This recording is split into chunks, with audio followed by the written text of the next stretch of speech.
Y'all lucky I'm level 3, dude. I'm telling you, bro. Let me get my glasses. I'm not ready for it. Glasses, man. Y'all not ready for this level 4, baby. Now they got a whole custom gun. We're gonna try to hold you down there so you don't come back and what whoop our ass, okay? a little bitch having a custom gun. Got these default classes. Got keep turning up with default classes.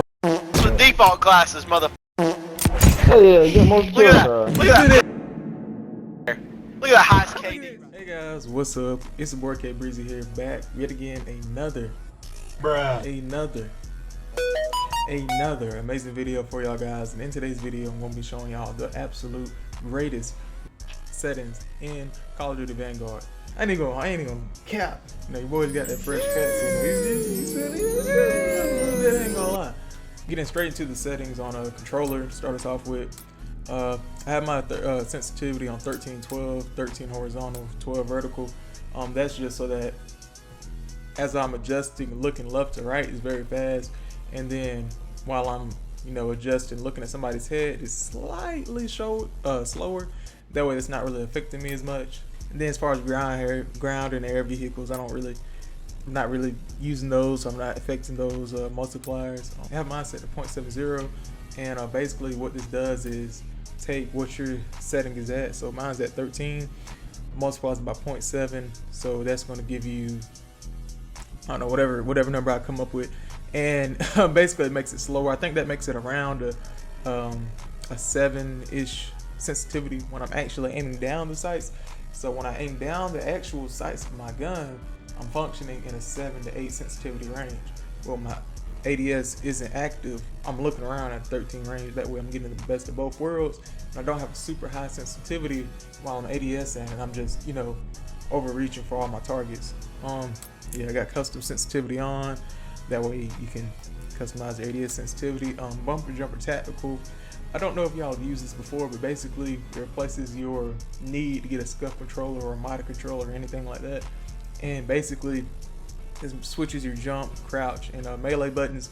That way your controller is able to be used much more efficiently and just save you some money overall. But yeah, so your L1 is going to be your jump, your circle is going to be your melee, your X is your tactical equipment, and R3, or what was normally your melee, is going to be your crouch. So this way, when I'm playing the game, you'll probably notice that a lot of times when I'm playing, I never have to take my controller off. I learned this from your boy Face Wag and Korean Savage, watching it back in the day, especially on Infinite and Advanced Warfare, where like double jump movement was key. Not having to take your hands off the controller was just essential, and if you wanted to take your game to the next level. And it's gonna feel really wonky at first, but like from everybody that I've recommended this to, shout out to my boy who shot Cupid. Y'all probably seen him. Y'all probably seen him in some earlier vids. But basically they always say that it feels really wonky at first, but over time the learning curve is like so much more worth it. Oh yeah, and Funk Furious Flex, if you're watching this, it's so much more worth it because, like I said, you don't have to take your hands off the controller. You're able to bunny hop much easier. You're able to slide cancel on console, which is essential if you want to take your movement to the next level. I could make a video on movement if y'all want me to. You're able to use tactical equipment fairly easily. Like I said, the only thing I'm going to be using most of the time is stems, heartbeat sensor for my Warzone. But if it comes to it, and I still want to keep my hand on the controller, y'all probably haven't seen me do this, but I mean, all you got to do is like this, and still all my fingers where they need to be, so I never have to take my hand off the controller. So I guess it's like a mix of the button preset and me playing claw a little bit. Now I think I don't know. I never even thought, I didn't even notice I did. I just did it automatically. Vertical aim on foot, keep that same standard. Aim response curve type on dynamic. Standard, basically it's a 1-to-1, like boom boom. Like if it was on a graph, that'd be a 1-to-1. Linear, it'd be like this, like a I can't think of the name of the angle. If I can find it, I'll put it up there. And then dynamic, reverse S tier for fine aim rate control. I know I'm just reading the descriptions, but I'm going more depth. Dynamic is the best option because it covers, if it was on a graph, it'd be an S.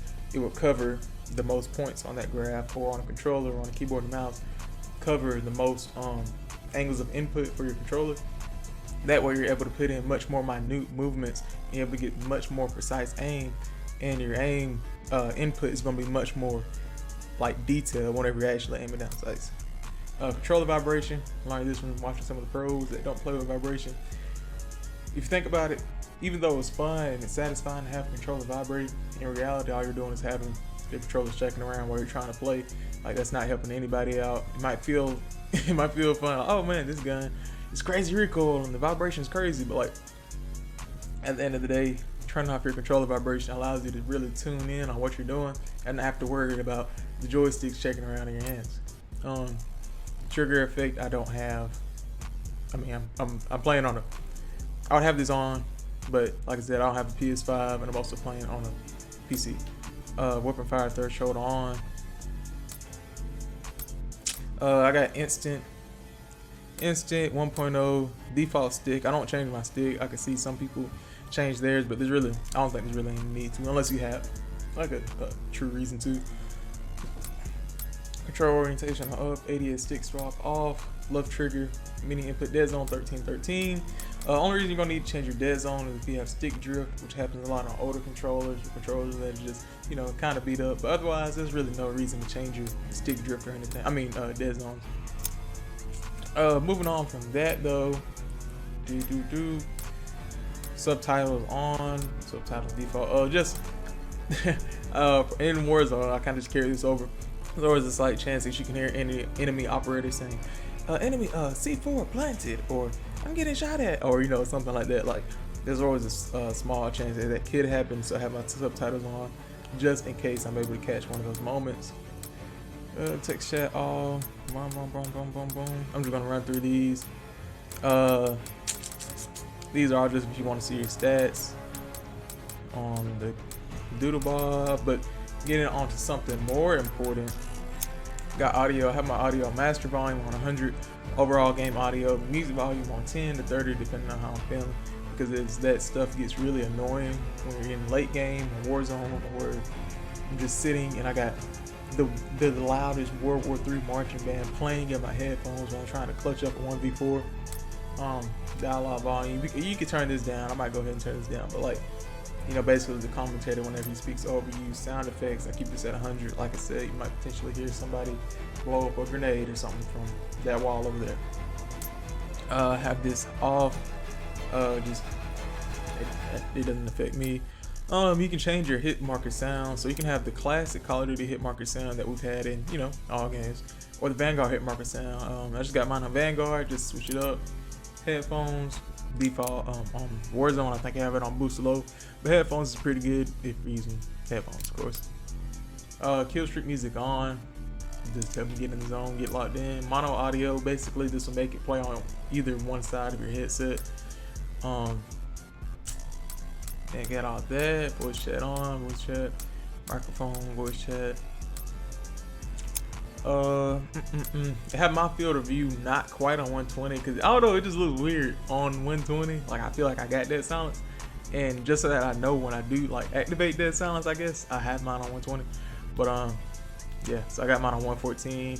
I would definitely recommend upgrading your field of view if you haven't already, because you're able to see more at once, and because of that, you're able to tackle situations in a way that you normally wouldn't be able to.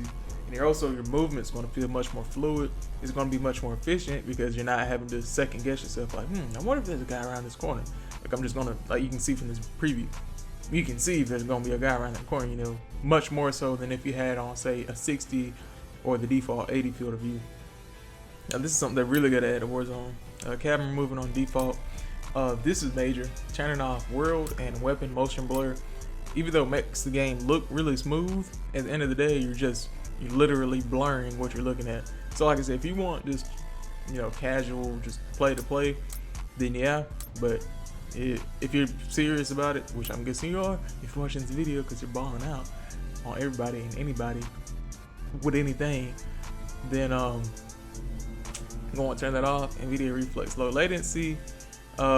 Just got that on regular, nothing crazy. This is Breezy from Future Past. Basically, I forgot to go over the entirety of the gameplay section for controller, because originally I intended for this video to encompass both keyboard and mouse and controller, but after quickly realizing that I don't have enough experience on keyboard and mouse to be giving advice on keyboard and mouse, I'm not going to do that yet. And I also want to truly like fine tune my settings for PC before I give any recommendations or anything like that. But as far as controller, boom, I already got those to a T. But before I do video on PC, I'm gonna go ahead and just make sure I got everything a-okay. But just getting straight back into it, I got crouch behavior on toggle, just spam crouch. Slide behavior on tab, that way you can slide, cancel. Prone behavior toggle, same thing. Automatic tag sprint on. Automatically go through doors if I can. Walkie. ADS on hold. Weapon mount. I got my weapon mount on my circle, so it's ADS and circle. That's just preference. And then got all that. I've never used the blind fire. But it's just nice to know I could. So I got that. Steady aim. I might actually put that. I might actually put that on toggle. For right now, I got it on hold. Got all that. Boom. I got this on Contextual Tab now. This is something I just have on Warzone. Contextual Tab. So basically, reload square, call something over, press square. You don't have to hold anything. It makes things faster, but sometimes it'll get me because I'll tap the reload instead of holding the reload, and that'll cause me to pick up a gun that has no ammo in it, and so then I get killed instead of actually reload. So just if you're not sure, I have it on tap because it's, like I said, it just makes things faster. And if I do want to 100% reload, you can just hold the reload. Got that. Boom. All these bad boys. And yeah, but that was just something I had noticed I went over. And like I said, I got no keybinds or anything because I haven't actually played. I'm not really proficient enough on keyboard and mouse to give any recommendations as far as keybinds or anything. So for now, I want to save that for a later video. But I'm gonna go ahead, swap back over to the OG